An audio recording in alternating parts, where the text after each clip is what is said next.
भागवत महापुराण नवम स्कंध दूसरा अध्याय। इस अध्याय में आज आप सुनेंगे प्रसद्ध आदि मनु के 5 पुत्रों का वंश। श्री सुखदेव जी कहते हैं, हे परीक्षित, इस प्रकार जब सुधुम्न तपस्या करने के लिए वन में चले गए, तब वैवस्वत मनु ने पुत्र की कामना से यमुना के तट पर 100 वर्ष तक तपस्या की। इसके बाद उन्होंने संतान के लिए सर्वशक्तिमान भगवान श्री हरि की आराधना की और अपने ही समान 10 पुत्र प्राप्त किए, जिसमें सबसे बड़े इक्ष्वाकु थे। उन मनुपुत्रों में से एक का नाम था पृषद्ध। गुरु वशिष्ठ जी ने उसे गायों की रक्षा के लिए नियुक्त कर रखा था, अतः वह रात्रि के समय बड़ी सावधानी से वीरासन में बैठा रहता और गायों की रक्षा करता। एक दिन रात में वर्षा हो रही थी। उस समय गायों के झुंड में एक बाघ घुस आया। उसने डरकर सोई हुई गायें उठ खड़ी हुई। वे गौशाला में ही इधर उधर भागने लगी। बलवान बाघ ने एक गाय को पकड़ लिया। वह अत्यंत भयभीत होकर के चिल्लाने लगी। उसका यह क्रंदन सुन करके पृषद्ध गाय के पास दौड़ आया। एक तो रात का समय और दूसरे घनघोर घटाओं से आच्छादित होने के कारण तारे भी नहीं दिखते थे। उसने हाथ में तलवार उठा करके अनजाने में ही बड़े वेग से गाय का सिर काट दिया। वह समझ रहा था कि यही बाघ है। तलवार की नोक से बाघ का भी कान कट गया। वह अत्यंत भयभीत होकर के रास्ते में खून गिराता हुआ वहां से निकल भागा। शत्रुदमन पृषद्ध ने यह समझा कि बाघ मर गया, परंतु रात बीतने पर उसने देखा कि मैंने तो गाय को ही मार डाला है। इससे उसे बड़ा दुख हुआ। यद्यपि पृषद्ध ने जानबूझकर अपराध नहीं किया था, फिर भी कुल पुरोहित वशिष्ठ जी ने उसे शाप दिया कि तुम इस कर्म से क्षत्रिय नहीं रहोगे, जाओ शूद्र हो जाओ। पृषद्ध ने अपने गुरुदेव का यह शाप अंजलि बांधकर स्वीकार किया और इसके बाद सदा के लिए मुनियों को प्रिय लगने वाले नैष्ठिक ब्रह्मचर्य व्रत को धारण किया। वह समस्त प्राणियों का अहैतुक हितैषी एवं सबके प्रति समान भाव से युक्त होकर के भक्ति के द्वारा परम विशुद्ध सर्वात्मा भगवान वासुदेव का अनन्य प्रेमी हो गया।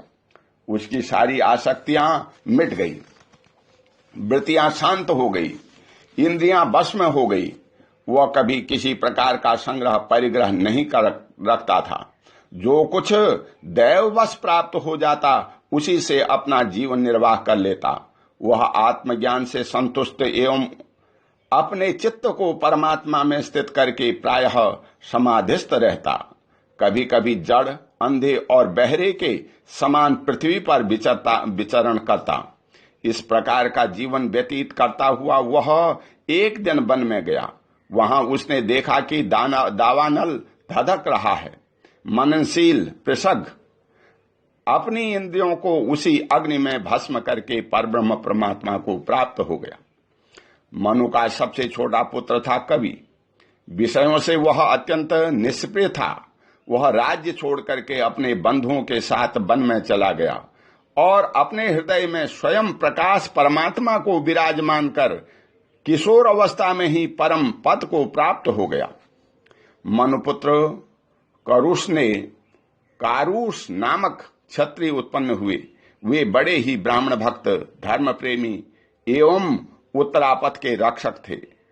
धृष्ट के भाई धाष्ट नामक क्षत्रिय हुए। अंत में वे इस शरीर से ही ब्राह्मण बन गए।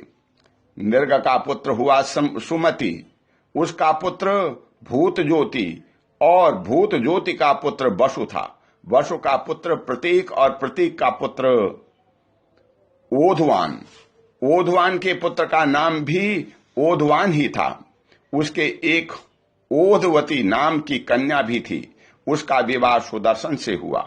मनुपुत्र नरिशंतन से चित्रसेन, उससे ऋष ऋक्ष से मीडवान, मीडवान से कुर्च और उससे इंद्रसेन की उत्पत्ति हुई। इंद्रसेन से बीतिहोत्र, उससे सत्यश्रवा, सत्यश्रवा से उरुश्रवा और उससे वेद देवदत्त की उत्पत्ति हुई। देवदत्त के अग्निवेश्य नामक पुत्र हुए जो स्वयं अग्निदेव ही थे। आगे चल करके वे ही कानीन एवं महर्षि जातुकर्ण के नाम से विख्यात हुए। हे परीक्षित, ब्राह्मणों का अग्नि वैश्यायन गोत्र उन्हीं से चला है। इस प्रकार नरिसंत के वंश का मैंने वर्णन किया। अब दृष्ट का वंश सुनो। दृष्ट के पुत्र का नाम था नाभाग। वह उस नाभाग से अलग है जिसका मैं आगे वर्णन करूंगा।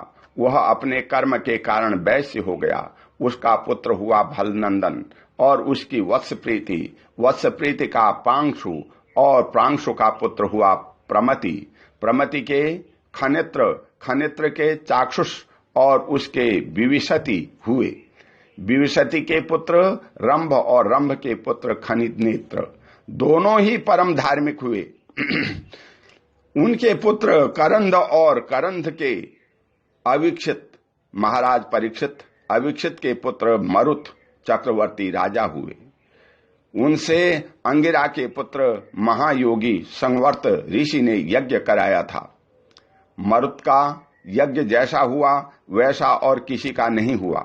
उस यज्ञ के समस्त छोटे बड़े पात्र अत्यंत सुंदर एवं सोने के बने हुए थे। उस यज्ञ में इंद्र सोमपान करके मतवाले हो गए थे और दक्षिणाओं में ब्राह्मण तृप्त हो गए थे। उनमें परसने वाले थे मरुदगण और विश्वदेव सभासद थे। मरुद के पुत्र का नाम था दम, दम के राज्यवर्धन, उससे सुधिति और सुधिति से नर नामक पुत्र की उत्पत्ति हुई। नर से केवल, केवल से बंधुमान, बंधुमान से बेगवान, बेगवान से बंधु और बंधु से राजा तृणबिंदु का जन्म हुआ। तृणबिंदु आदर्श गुणों के भंडार थे। अप्सराओं में श्रेष्ठ अलुम्बुसा देवी ने उनको वर्णन किया, जिससे उनकी कई पुत्र और इड़विड़ा नाम की एक कन्या उत्पन्न हुई। मुनिवर विश्वा ने अपने योगेश्वर पिता पुलस्त से उत्तम विद्या प्राप्त करके इड़विदा के गर्भ से लोकपाल कुबेर को पुत्र रूप में उत्पन्न किया। महाराज त्रिशबिंदु के अपनी धर्मपत्नी से 3 पुत्र हुए, विशाल, शून्यबंधु और धूमकेतु।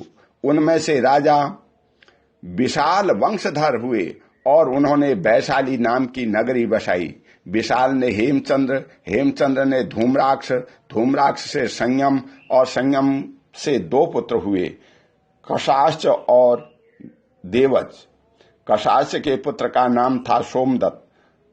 उसने अश्वमेघ यज्ञ के द्वारा यज्ञपति भगवान की आराधना की और येगेश्वर संतों का आश्रय लेकर के उत्पन्न गति प्राप्त की। सोमदत्त का पुत्र हुआ सुमति और सुमति से जन्मेजय।